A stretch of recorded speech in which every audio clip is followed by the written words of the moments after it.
last night with our sisters presenting about mental health, and then we had Rupa do our little spiritual talk. But today, right now, myself and Melanie, we're going to do a little health presentation here. Our title is Seeds of Health and Wellness. All right, how many of you are from healthcare? If you can raise your hand. All right, there's a few here, so you will relate to what I'm talking today. But again, good morning. My name is Vinita. I'm a mother of two beautiful girls. I'm going to embarrass them, full of riz. I'm also a wife, and I am a nurse. I've been in the healthcare system working with Alberta Health Services for about 20 years. My specialty is acute care nursing. I've been mainly acute care medical, renal. I've done some rural nursing in the Northwest Territories, as described as bush nursing, as people call it, the bush nursing. I have enjoyed my time working as a nurse. My mother was the main force of me being a nurse. She said I was too poor to educate myself to be a nurse. So you're going to be a nurse, your sister's going to be a nurse, my sister's going to be a nurse. And so, you know, all of her siblings and my sister and myself ended up being a nurse. And my father very gently supported that dream of hers. So women's lives and health have changed over the centuries.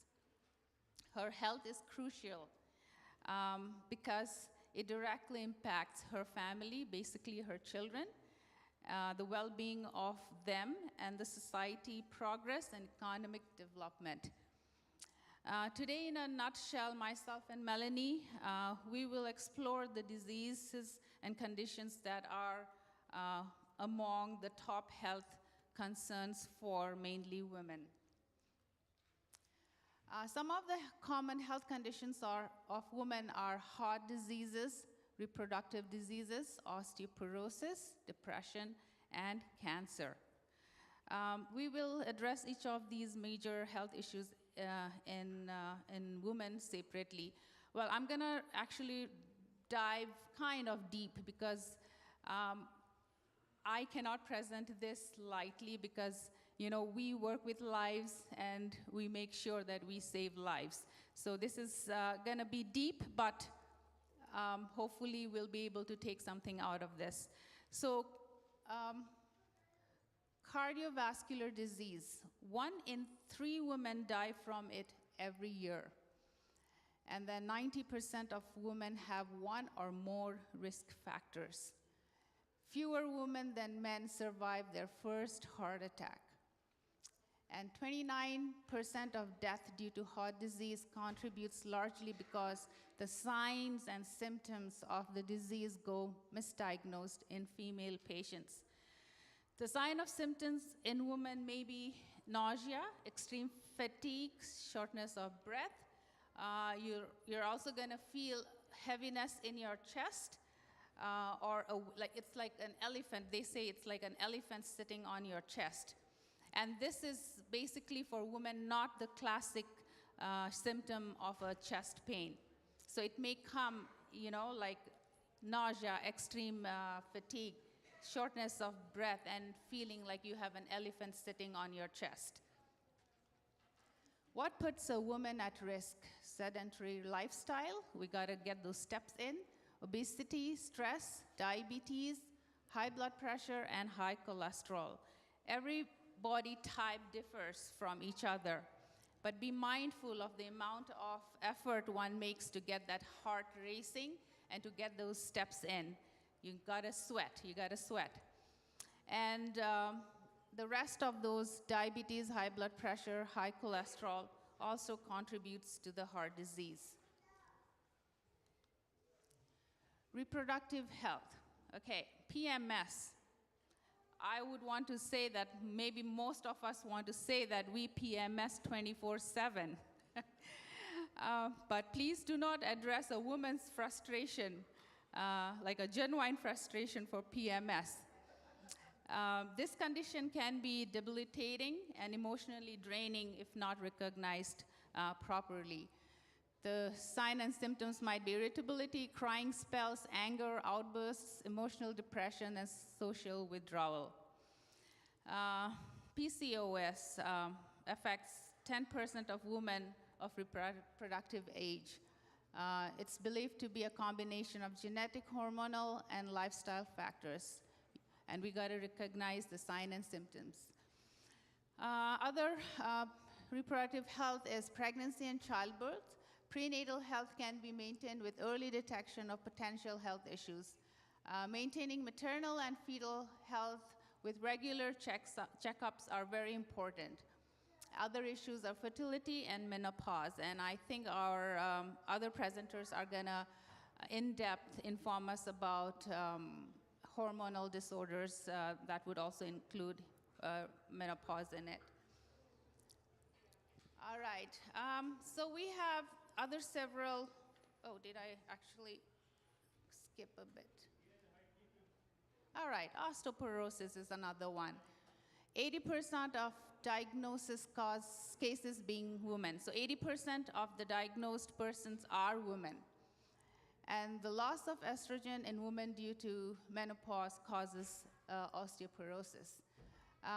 That affects the strength and resiliency of the bones, which can lead to brittle bones and fracture. Risk factors include age, diet, low in calcium or vitamin D, and excessive alcohol use. This disease is also known as the silent thief. Women are more likely to get osteoporosis because women have smaller, thinner, and less dense bones than men. As women approach menopause, they also lose bone mass at a greater rate, which is 2 to 3% per year. Bone deterioration can occur over many years without showing any symptoms. Depression. This disease affects women about 50% more than men, largely because of hormonal changes, which is postpartum depression or lifestyle factors. Depression can also be triggered by a stressful life event. That is, if you've had a history of child abuse or neglect.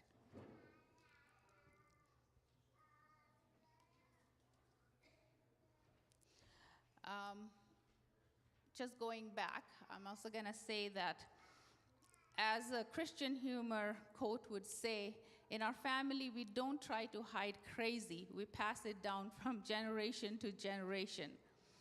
But jokes aside, mental health, unfortunately, is stereotyped around differences in genders that have been immersed in our societies and cultures. So find a safe place to explore, heal, and grow. Breast cancer. 1 in 8 Canadian women will develop breast cancer during their lifetime. That is a huge number still, and 1 in 36 will die from it.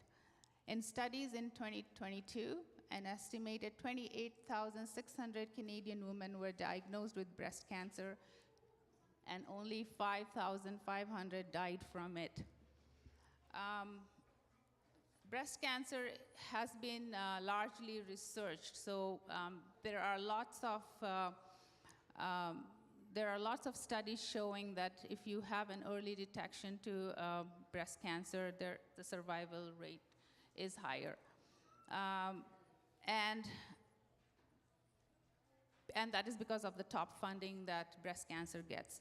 Lung cancer is known to be the second common type of cancer in women, and is also the leading cause of cancer deaths. So it is wise to know the symptoms or to get detected early. The other kind of cancers are cervical cancer, endometrial cancer, ovarian cancer, lung cancer. And when one is diagnosed with cancer, it is the end of the world. That's what they say. But cancer is not a death sentence. The key is early detection and prevention. The must-dos are, you gotta get curious about your health. You gotta get curious about information. You gotta talk about the diseases or illness that you have overcome you. You know, there is help, there is support. It is important that every woman has access to knowledge. Listen to your gut feeling. That's what I always say to my patients. Get a second opinion when in doubt. And a full and healthy life of a woman involves emotional, social, cultural, spiritual, and physical well-being. In a nutshell, if you want a full package of health, then you got to deliver it all to her, the full package. And it all starts with you. And the full package is social health, mental health, spiritual health, and emotional health, and physical health.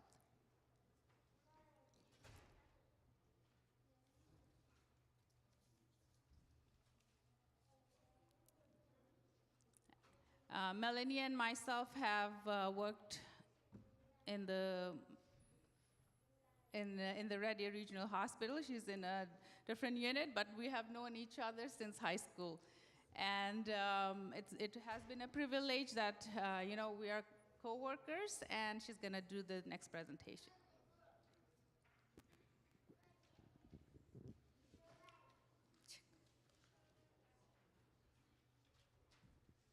Good morning, church. Happy Sabbath. You got a little introduction from Vinita. Yes, I've been nursing for more than 20 years. 15 years as a registered nurse in Canada. About 13 years in Alberta Health Services. And as Vinita said, yes, I know her from high school, and our professions are also same. And we ended up in the same place. We just dealt about like major conditions which affects women. But I'm going to tell you something about holistic health, okay? So health as in whole. There's a saying, health is wealth. So if you have a good health, that is a great asset you possess, rather than owning a Mercedes-Benz or anything else, okay? So when we think about health, our bodies, obviously we have to go to our Creator first. God created us, and I believe in that, and I believe all of you believe that. And the crucial point of it is God created our bodies in very different ways. Each one of us are unique. And the health we have is something that we own and we are responsible for, okay? And we are all not the same.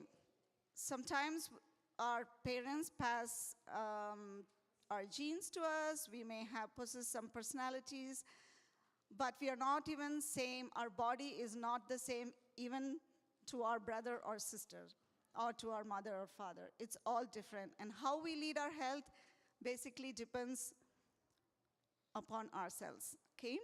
So,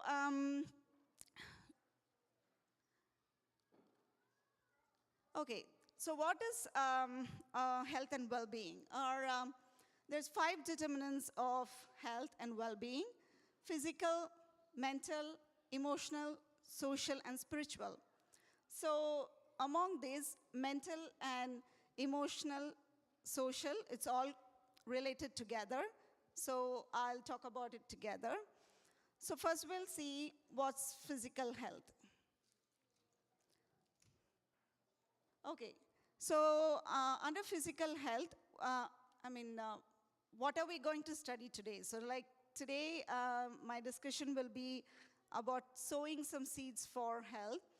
So what's going to be our outcome when I finish my presentation? Role of health and wellness in our daily lives. We must be able to identify personal health based upon current lifestyle choices. So our grandparents lived different, their generation was different, we live in a different setting, our children have different setting. So today's world, our choices are totally different. So we must learn how to identify personal health based on our current lifestyle choices and how you're going to adapt lifestyle changes that will enhance your longevity. So physical health. What comprises of physical health? It's the name itself, you all know it's physical. So nutrition, physical activity, and rest. Okay, let's go to nutrition at first. Eat a balanced diet, consuming a variety of foods from 5 good groups in appropriate amounts. I think most of you know these days, you don't have to be a healthcare worker. Everyone knows about food, health, and everything. I'm just going to give you some more tips, okay?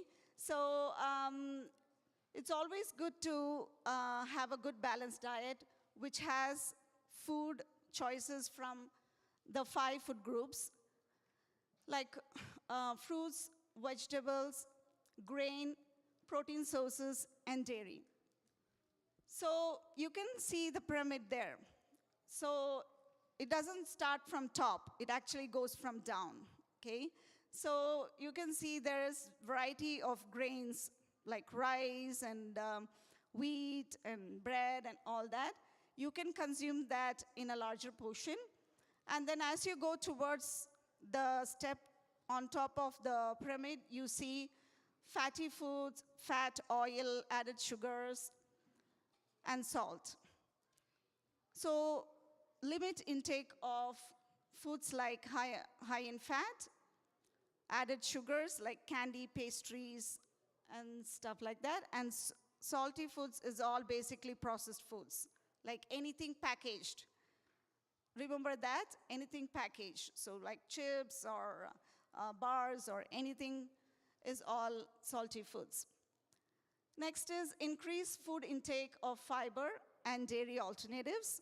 It's always good to increase food and fiber, which is actually among the sources from the food pyramid.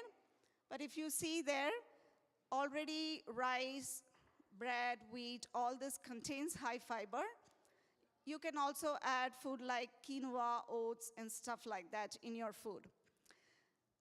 And vegetables, especially leafy vegetables and Brussels sprouts and things like that, actually gives you more fiber. Among this, you can also add some nuts, almonds and peanuts, simple walnuts, and all this also has increase in fiber, which is rich sources. And seeds like chia seeds, flax seeds, sunflower seeds, all these seeds have rich sources of fiber. Okay, and then drink plenty of fluids. Any kind of fluids, you must hydrate yourself. Hydrating is something very important. People always think it's only food which keeps you healthy. But sometimes you can even survive with water for a long time, keeping yourself hydrated. But you can have fluids from different sources, fruit juices, anything, okay? Okay, now some of my recommendations for y'all to take home or put it in your mind, like sowing a seed. Snack up on fruits instead of chips. So when you want to take a snack, it can be fruits or like finger veggies, like celery, broccoli, florets, something like that, you know, peppers or things like that you can use as snack. So remember, when you have like packaged snacks or something in your home, go and replace them with something very healthy. So that is one tip.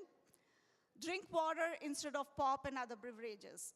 So that is very easy. Of course, sometimes when you go to the grocery store, water is more expensive than pop. So people try to pick pop and try to drink them. But also remember, you can just take water from your home, carry it, and go and drink them. So water is a good choice instead of pop and other beverages. Eat while sitting. So please take time, plan for your meal. Snacks are okay, but when you plan for meal, don't be in a rush. Sit and plan your food and sit while eating. Don't be in a rush. Chew your food well. Someone says you have to chew your food 100 times. You don't have to count it, but chewing well is very important, okay? So chew your food well. It aids in proper digestion, and whatever healthy you eat, it is absorbed well in your body if you chew well. The next one is minimize your consumption of commercialized foods and rather choose foods prepared at home. So we often tend to go out to eat, like a restaurant or fast food, or order online, or just go to the grocery store and pick up packaged food. But try to limit them. We think we save time, but food prepared at home or eating fresh from home is more healthier. Try to minimize that. Maybe once in a while you can go out to eat, but try to minimize them. Choose healthy meal options like grilled or baked foods over fried alternatives. So that's very important when you even try to add oil and fry the same food. These days we have air fryer and things like that. People tell that air fryer takes very less oil. But also remember, the same thing when you fry it, you lose more nutrients than you actually eat them just like that. So not only that, but when you plan to go out to a restaurant or you want to really go out on a day to eat, you can choose healthy choices while you're picking your food rather than rather than fried fruits. Okay. Next, coming to physical activity. Physical activity is something very important. Everybody these days recognize that. So engage in regular exercises. Everybody knows that. Work your muscles. Working your muscles helps you to strengthen yourself, and it gives you more, sorry, just a minute.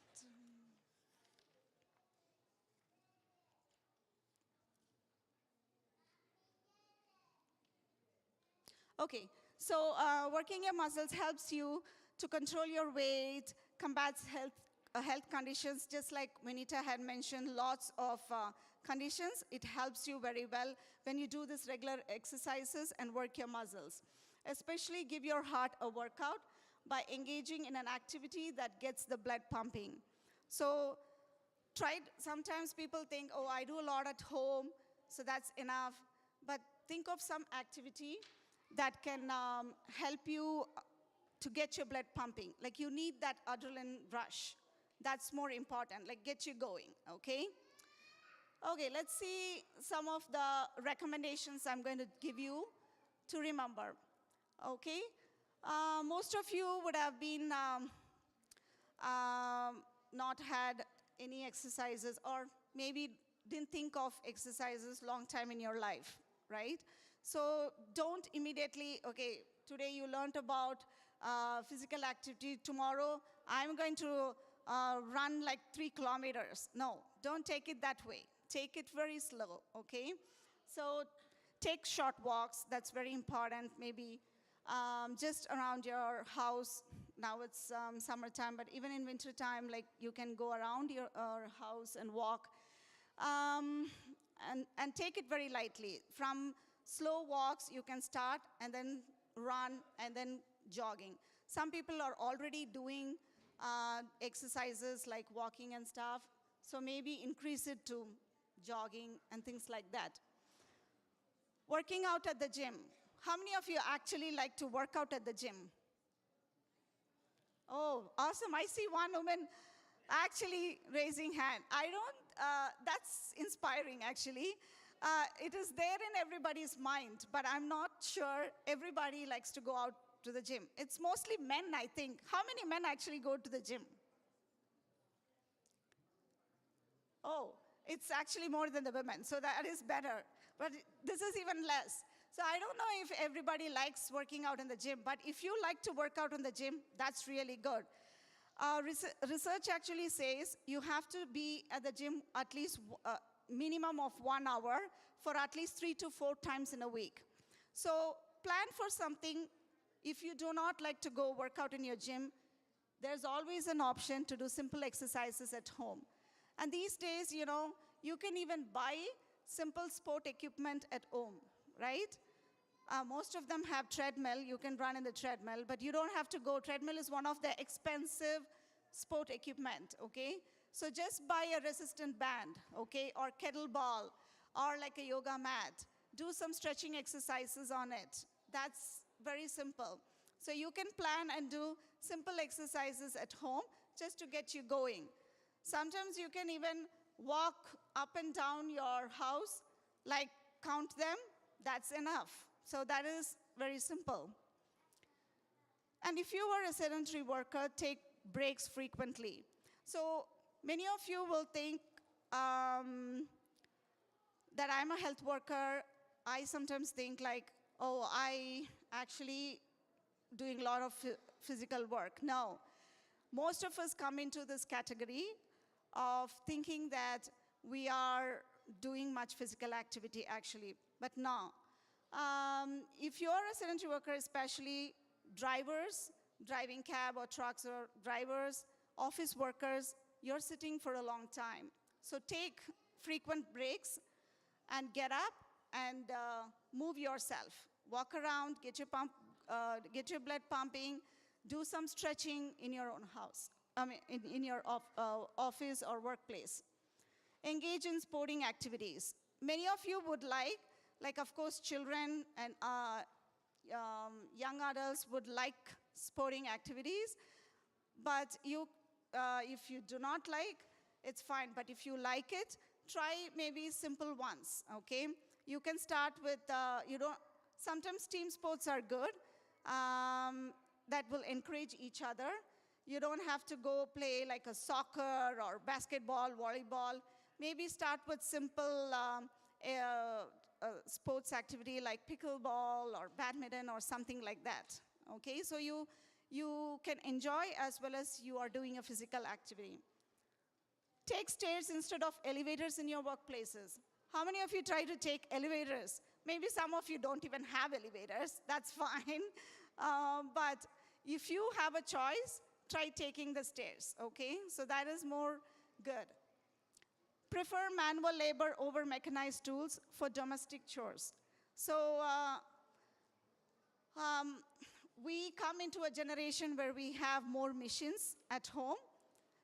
Try and choose non-mission work. We actually don't have time these days. We try to save time and we try to use all the machines, but once in a while take a break.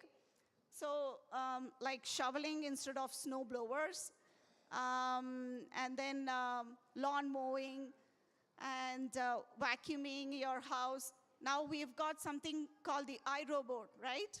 The robot cleaning your house, right? Many of them buy that. I've seen that. That is even, is not an alternative. You can do actual vacuuming. So many things at home you can choose like that. Instead of using machines, you can do manually at home, okay? Even cleaning your house and all that.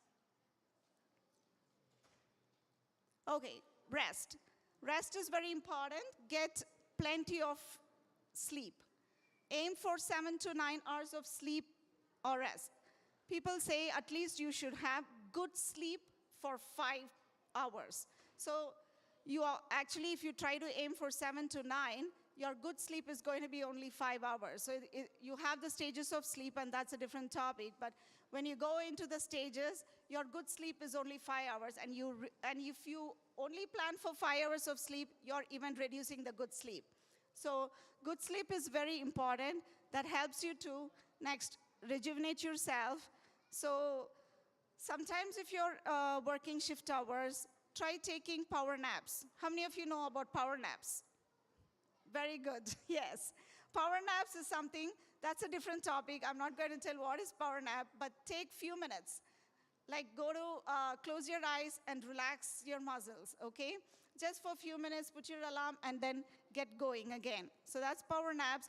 But in case some of you can't, like if you close your eyes, you go to sleep for 2 hours. So that is not good, okay? So or try to get up and walk yourself a little bit. Eliminate factors that affect sleep, okay? So make yourself comfortable when you go to sleep, okay? So that you can sleep for as much as you want. Factors affecting sleep is mainly your gadgets. Don't keep TV in your room, okay? That light and the radiation which comes from the TV and the TV being there itself is very hard for you to go to sleep. Don't have TV, all your gadgets, don't keep them on your bed. Keep your bed free of all gadgets. Keep them on the side but not next to your pillow or anything. Have a comfortable pillow, have a comfortable bedding. Some of them use eye masks and stuff to just avoid lighting. So you can use that. And one important tip is have plants in your room, okay? Having plants helps you to have good mental health, and also it helps you to rejuvenate yourself the next day. So maybe plants. Some of them like to listen to music while they are sleeping. If it doesn't affect you, it makes you relax, yes, listen to music. And have good ventilation. Ventilation is very important. You can have a cooler or a fan, or in winter, you can try to have like a humidifier, but you have a plant, that's good for you, and things like that. So see that you have good ventilation too, okay? Okay, coming to mental, emotional, and social health. These are all correlated to each other, okay? So these days, people think that I am healthy, but actually what's going on in your brain and what's going on in your mind is very hard to say. So mental, emotional, and social health is very important. It's closely connected. Yesterday, one of the sisters actually presented about mental health. I'm so thankful that it is presented so well that I wish everybody in the church also listen to that. Anyway, under the mental, emotional, and social health would be managing stress and staying emotionally stable, focus on practicing self-care, nurturing social connections. So managing stress is a separate topic, but I'm just going to give a small gist of it. Develop a work-life balance. So you must have a work-life balance. They say, researchers say that you actually, 70% of your time you spend in work rather than your house. So try to develop a balance between both of it. Value your time, stay away from negative thoughts. So managing stress, take responsibility for your own actions. Compare only to yourself. That is a healthy comparison. Don't compare to another person. When you compare to yourself, your mental health grows well and you're out of stress. Keep working, but not to the extent that it leads to exhaustion. Everybody works, but don't become a workaholic. Have a healthy conversation with coworkers, peers, and anybody. Just bring up, an important tip is, wherever you're working, bring a topic outside your work, okay? So that you can talk about it and not think about work, okay? Plan ideas to make workplace more exciting and fun. There's lots of ways to plan to make your workplace exciting, like choosing to wear the same color dress, celebrate occasions, anniversary, birthdays, and things like that. Organize and plan your time effectively to reduce the feeling of being overwhelmed, okay? So if you plan ahead, you won't feel stress at all. So plan ahead and organize. Self-care. Self-care is important because you need to give your body that self-care. And it's also said that women have more stress than men because they don't give time for themselves. They always think about something else to do for the family, you know? So try to give some time for yourself and focus on self-care. Engage in activities you enjoy, whatever you enjoy, reading or going out with friends, whatever you enjoy, do that. Gardening, whatever. Reduce intake of food that suppresses your mood. Some of the food suppresses your mood, like caffeine, alcohol suppresses your mood. And also there are some other foods which suppresses your mood. Do not take that kind of food. Stay full of positivity, strive to have higher self-esteem, and focus on positive aspects of life, okay? Find relaxation techniques, whatever makes you relax. Go for massage therapy, go for a spa day, listen to music. Many of them have pets at home. If that's helpful, keep pets like birds, fishes, or cat, dog to relax yourself. Do always deep breathing and stretching exercise. If something makes you anxious, try to take good deep breaths. It's good to practice deep breathing and stretching every day, okay? So once in a day, try doing it just to keep your mental health good. Reduce your screen time. Screen time, many of you work, sometimes 8 hours you spend only on the screen, right? Sometimes 6 hours on the screen. The maximum allowed screen time per day is only 45 minutes to 1 hour, that's all. So if you already spend time in the screen at work, maybe at home, you can only spend like 45 minutes, and that is all for screen time. That is going to affect your mental health so much. Take control over your own thoughts, feelings, and behaviors. Demonstrate resilience by regaining control and recovering from failure and life challenges. So try to bounce back quickly from life's challenges and difficulties. Think one thing, you're not alone. Everybody has failures, everybody has life's challenges. So if you think that, you will try to bounce back quickly. Have healthy relationships, of course. Set boundaries and learn to decline requests when necessary. Many of us, especially women, do not know how to say no. You have to set that boundaries, and if you have so many things in your hand, just say no, I cannot do this because I already have so much, so that it improves your mental health. And the final thing is stay connected with God. Staying connected with God is very important because whatever you do, it's very good to plan for your future, but planning for your future, even though it's important, you need to live for just today and the present moment. So staying connected with God helps you think about today because God is going to take care of all your fears and all your tomorrows. And we do not know what's going to hold for us tomorrow. I have a small verse for you. Keep this in mind, Isaiah 41:10, all the time when you get anxious or worry about anything. Do not fear, for I am with you. So do not be dismayed, for I am your God. I will strengthen you and help you. I will uphold you with my righteous right hand. I have a few more things. Social connections. Be socially active because man is a social being. Engage in social activities and fellowships. That's why we have potlucks in church. You can always come and attend it. Even if you do not bring anything, please come and attend because that makes you get that social connection. Spend time with family and friend. Do whatever you like with family. Go out for walks. Play games with family. Go on a vacation. Go out with friends. Do whatever. Shed your guilt by working on mending the broken. That helps you to nurture your relationship very much. You are peaceful, you make the other person happy too. Find activities that bring a shared sense of engagement and connection within family and friends. Something which is common. If you like to go play music with your friends, do that. If you like to go cook a meal together, cooking together, singing together, walking together, you can have a partner to run together or whatever. Do a common activity.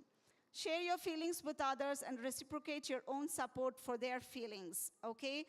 Seeking support and getting support builds up your friendship very much and your relationship too. Okay, I'm getting timed, so this is my last slide anyways. Spiritual health. Spend individual time with God. So you can talk to God anytime. Always remember, anywhere, anytime, driving, working, you're cooking, anytime you can pray to God. Engage in community services. Our church already engages in community services, but as an individual, what you are doing. You don't have to be a part of the church. Individually, you can do your own community services, help your neighbor, cook a meal and offer to somebody, do whatever you like. Seek forgiveness and practice gratitude to God and fellow neighbors. So the most important thing to be spiritually happy is you forgive, seek forgiveness, and be very thankful, whatever it is. Even when you talk to God, first start with thanking God. You always feel happy, and you always outnumber the thanks than the prayer requests. Explore new ways and ideas to be spiritual. Start a journal, be a leader, or lead a small group. Do something new, okay? Try and think about new things to be spiritual. Make spirituality a joyful experience. Don't make it a drudgery. Make it something like you can, you look for it, okay? You enjoy it, okay? So that ends my presentation. I have a small verse to tell you. It's from 1 Thessalonians 5:23-24. May God himself, the God of peace, sanctify you through and through. May your whole spirit, soul, and body be kept blameless at the coming of our Lord Jesus Christ. The one who calls you is faithful, and he will do it. Remember, God is above everything, but when he has given you the health, taking care of it is under you. So today I have sown a little bit of seeds into everybody's mind, I hope. Go and adapt some lifestyle changes and make it a happy experience in your life and grow healthy. So, Red Deer Church, if you grow healthy, you can bring more people closer to Jesus. Okay, thank you. We have, I know some of the women, this is Women Empowerment Week, so we have we are going to draw some names. I think everybody put in names. Did all women put your names in? We have something to give away, something amplifying, sowing seeds and growing.